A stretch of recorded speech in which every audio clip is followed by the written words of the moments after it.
Soy el pastor Juan José Gil. He querido comenzar este año haciendo un vídeo acerca de lo que considero que debería de ser el propósito para todos nosotros, formar parte de ese remanente que Dios está preparando para este tiempo final, este tiempo de confrontación. No lo dudes. Otra cosa es las estrategias que podamos tener, pero como decía el apóstol Juan, la luz resplandece en las tinieblas y las tinieblas no pueden resistirla. En otras palabras, hay una confrontación y se va a ver, y la va a ver cada vez con más intensidad, con más claridad, en el sentido de que no se van a poder disimular las posiciones, la luz o las tinieblas, la verdad o el engaño, el bien o el mal. Estaba pensando en estos ejemplos que tenemos en la Escritura, por ejemplo, la historia de Gedeón, cómo él fue llamado a reunir un ejército que comenzó siendo muy numeroso, o por lo menos relativamente, ya que se estaban enfrentando a un enorme ejército de más de 120.000 personas, y ellos contaban con unos 30.000 aproximadamente, pero Dios le dijo, no, vamos a reducir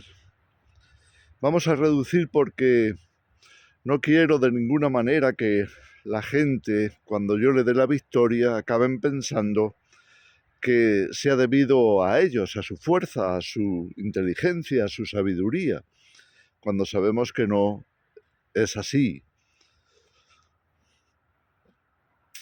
Aquel pequeño ejército de 300 que quedó como remanente nos habla mucho de a qué deberíamos de aspirar.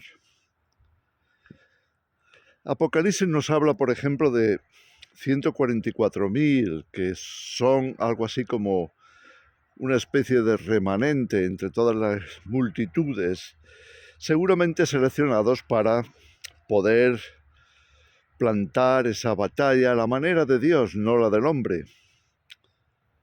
Presentar esa batalla contra el gobierno de la bestia en los tiempos finales, en los tiempos apocalípticos.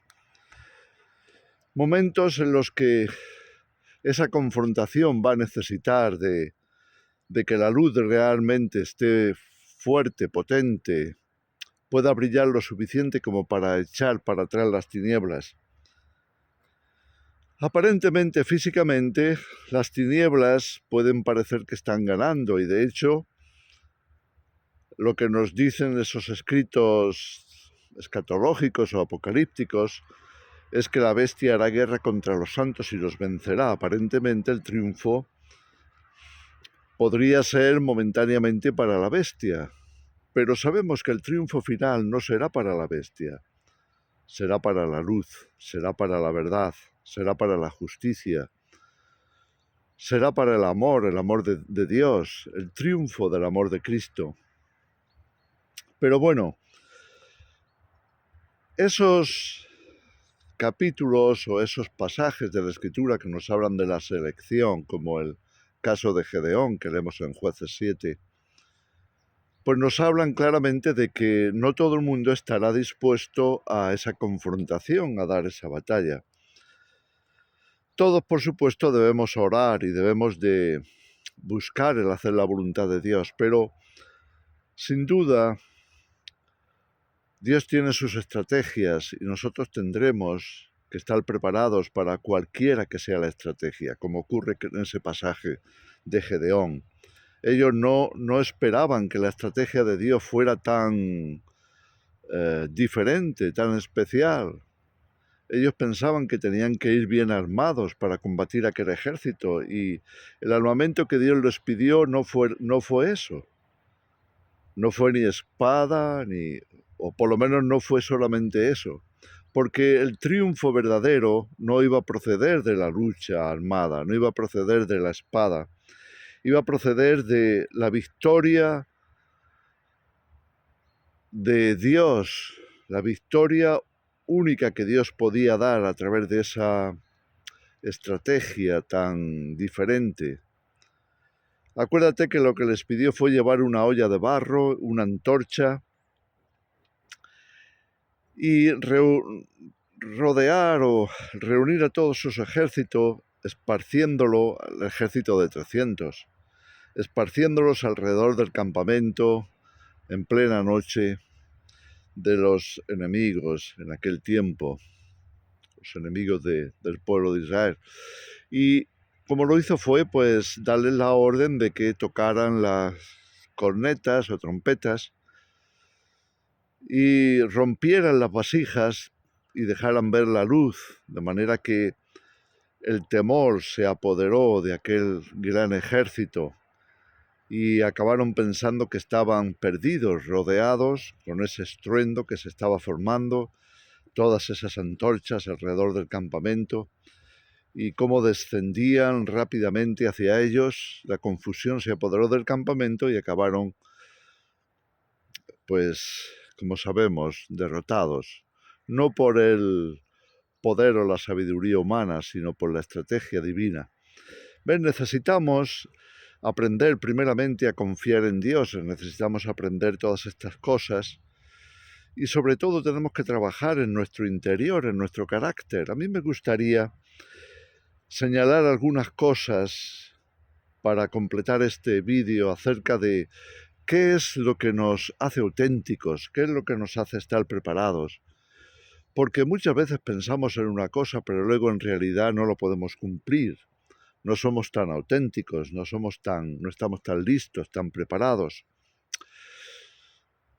Entonces, yo creo que las características del remanente final, las características que Dios busca en aquellos que están dispuestos, están ahí, están en la autenticidad. Tenemos que estar más centrados en el espíritu. Yo diría, el primer punto es ese. Tenemos que estar más centrados en el espíritu que en la letra. Hay muchos que se pierden en la letra, hay muchos que son muy exquisitos. Les gusta mucho hablar de la letra, les gusta mucho ir al pie de la letra.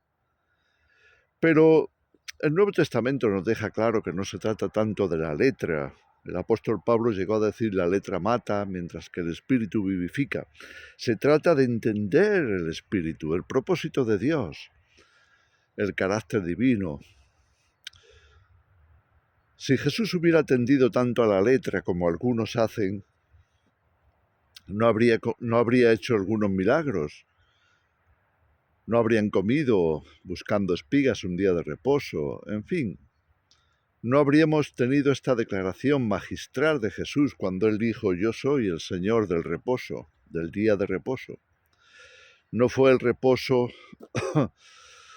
el que iba primero, no, ¿sabes? No se trata de exaltar el día de reposo, se trata de ser auténticos. Se trata de que el día de reposo fue creado para ayudar al hombre, no al revés. No el hombre para ayudar al día de reposo. Bueno, eso lo pongo como ejemplo. El espíritu es el que da la vida. Es el espíritu lo que nos debe de regir. Es el Espíritu Santo. Y son sus estrategias. No sabes de dónde viene ni a dónde va, pero si estamos sensibles al espíritu, si realmente nos centramos en el espíritu, vamos a obtener mayores victorias. El punto número 2 es que nos debe de tirar, impulsar más, si somos auténticos, la convicción que la apariencia. Hay muchas personas que están muy preocupados por la apariencia. ¿A qué me refiero? Me refiero a que efectivamente están más preocupados de qué van a pensar, o cómo me voy a sentir después, o si voy a quedar bien o mal, pero no están realmente impulsados por la convicción. Les preocupa más su propia imagen que lo que haya que hacer. La Escritura tiene también algunas cosas al respecto, como el rey David cuando vino acompañando el arca y andaba saltando y bailando y no le importaba la apariencia. porque la convicción que tenía en su corazón era mucho mayor y cuando su esposa se escandalizó de él, fue reprendida por Dios, porque David estaba actuando por convicción. La convicción que da el Espíritu, el gozo del Señor, la verdad, la realización en Dios. Pero hay muchos que están más preocupados de cómo van a quedar. En fin, eso es, yo diría, otro punto muy importante. Si vamos a ser auténticos, tendremos que efectivamente dejar de preocuparnos por la apariencia y estar más pendientes de si tenemos convicción o no. El punto número 3 es que nos dejemos de teorizar, porque ser auténtico no significa vencer una discusión. Estar mejor preparado no significa que vamos a ser capaces de discutir con cualquiera y vencerle. No, no se trata de la discusión, se trata de la acción. Mira, el ser activos es mucho más importante. Hay muchos que le prestan mucho oído a la doctrina, mucho oído a esta verdad o la otra, y pueden discutir por horas sobre eso, pero luego, en realidad, cuando llegue el momento, no van a entrar en acción. Son muy teóricos, son grandes, quizás exégetas, pueden hablar largo y tendido sobre la verdad o la doctrina, pero ¿qué pasa cuando hay que practicarla? ¿Qué pasa cuando hay que hacerse fuertes y defenderla con la vida, defenderla con la acción? Cuidado con eso, que no nos pueda la teoría sobre la práctica. El punto número 4, ¿sabes? Tenemos que evitar las excusas porque hemos asumido responsabilidad. Si no asumimos responsabilidad por la fe que tenemos, por la convicción que nos da el seguir a Cristo y el vivir en la palabra de Dios, entonces vamos a estar siempre cayendo en falta de compromiso. El ejército que Dios está buscando es uno que realmente está comprometido con su propia vida. No va a encontrar excusas, no se va a echar para atrás. Va a asumir esa responsabilidad de que estamos aquí para pelear la buena batalla, como decía el apóstol Pablo, la buena batalla de la fe, si es que queremos sostener la corona de vida, si es que queremos figurar entre los valientes como el ejército de David. Los valientes de David eran algo así como su remanente o algo parecido. Era algo así como los realmente fiables, hasta el punto de que estaban dispuestos a darlo todo, como nos demuestran claramente en las Escrituras. Lo leemos ahí en Primera de Crónicas y otros lugares. Aquellos 30 de David. Así que menos excusas y más compromiso. Ese sería el punto número 4. No podemos dejarnos llevar simplemente por todas estas cosas, que dirán o cómo nos vemos o no. Punto número 5. Algunas personas están más preocupados por la opinión de la gente que la de Dios. Por lo mismo. Y entonces tú te das cuenta de que, aunque saben la verdad, y aunque saben que lo tienen que hacer, aunque de alguna manera cuando lo oyen lo reconocen, que eso es lo correcto, sin embargo, temen quedar mal delante de otros, temen perder algo. Empezando por la reputación, pero puede ser también perder algo material, perder un negocio, perder una posición, o perder un ascenso, o perder cualquier cosa. A veces perder en lo económico, en lo material, que si quieren agradar a Dios en vez de a los hombres, pues quizá no van a poder tener tantas cosas como les gustaría tener. porque aman las cosas de este mundo y las aman tanto que opacan el amor de Dios. Y entonces ya no están tan pendientes de agradar a Dios, se quedan a medias. Esto es penoso, pero es cierto. Llega la prueba, y cuando llega la prueba, entonces tenemos que tomar una decisión. ¿A quién vamos a agradar? ¿A quién vamos a agradar? Esto es muy importante, porque si tratamos de agradar a los hombres en vez de a Dios, seguramente no entraremos en ese ejército de Gedeón de 300, no entraremos en esos 30 valientes de David. Y hay dos puntos más que me gustaría tocar. Quizás sean un poco sutiles, pero me parece que son muy importantes. Uno de ellos es, no podemos amar más las reglas que la libertad. ¿Sabes? Cuando Jesús dijo que conoceríamos la verdad y la verdad nos haría libres, era por permanecer en la palabra. Permanecer en la palabra de Dios. Eso es la llave, la clave de la verdadera libertad. La libertad es el resultado de haber sido constantes. Y esto es muy importante. Si amamos de verdad la libertad, entonces tenemos que atender a estas palabras de Jesús. Es permanecer en la verdad, no comprometerla, no dejarnos arrastrar por medias verdades, no dejarnos engañar y mucho menos causar algún tipo de engaño con nuestra actitud, con nuestra falta de actitud, con nuestro carácter o con nuestra falta de carácter o nuestras debilidades. Cuidado con eso, tenemos que amar la libertad y tenemos que amar que los hombres sean libres y tenemos que amar que la libertad que tenemos en Cristo esté por encima de las reglas, por encima de todo aquello que se supone que son opiniones de hombres, que son cosas establecidas por el ser humano, pero no por Dios, o interpretaciones que se hacen acerca de lo que Dios ha dicho, que es para amoldarlos más a lo que dice el hombre, pero no es lo que Dios dice, no es lo que realmente Dios precisa de nosotros para que la luz brille. En fin, voy a terminar con el último, que es que tenemos que entender la importancia del valor.